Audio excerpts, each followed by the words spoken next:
पाठ 14। सत्य के पुजारी विवेकानंद। कक्षा में आज शांति है, कोई हो हल्ला नहीं हो रहा है।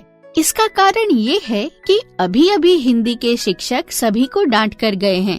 थोड़ी ही देर बाद भूगोल के अध्यापक जी कक्षा में आ गए। उनके आने पर एक बार फिर कक्षा में फुसफुसाहट आरंभ हो गई। विनय, तेरा काम पूरा है ना? कॉपी लाया है? शिक्षक ने पूछा। लाया हूँ श्रीमान, विनय बोला। अध्यापक जी ने एक छात्र राघव को कॉपियाँ इकट्ठी करने का संकेत किया। उसने तत्काल कॉपियाँ इकट्ठी करनी शुरू कर दी। दूसरे नंबर पर ही नरेंद्र की कॉपी आ गई। शिक्षक महोदय के चेहरे पर मुस्कुराहट आ गई।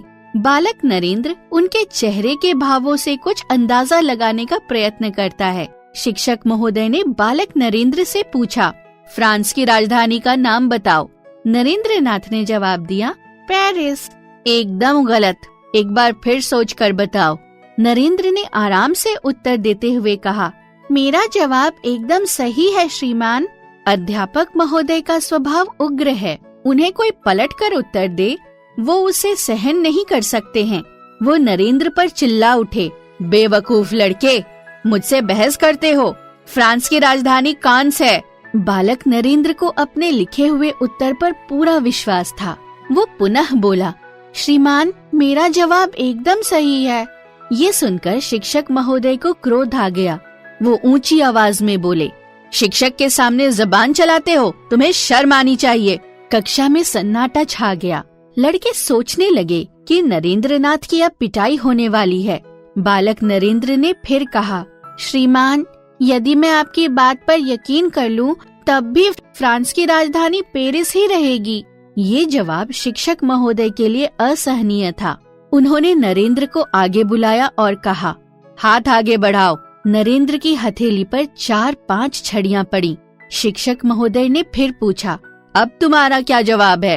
पेरिस। बालक नरेंद्र अपने जवाब पर अडिग था। शिक्षक महोदय मन ही मन सोचने लगा, मेरी कक्षा में आज तक ऐसा कभी नहीं हुआ। इतने सालों में मैंने ना जाने कितने बालकों को सुधारा है, फिर नरेंद्र मुझसे बहस क्यों कर रहा है?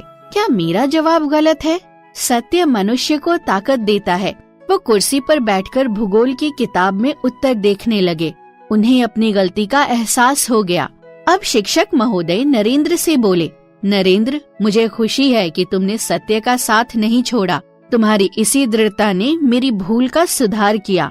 एक दिन यही सत्य तुम्हारी सबसे बड़ी ताकत बनेगा। शिक्षक महोदय की ये बात एकदम सत्य सिद्ध हुई। बालक नरेंद्र नाथ बड़ा होकर स्वामी विवेकानंद के नाम से जाना गया। उनका जन्म 12 फरवरी 1863 को हुआ था।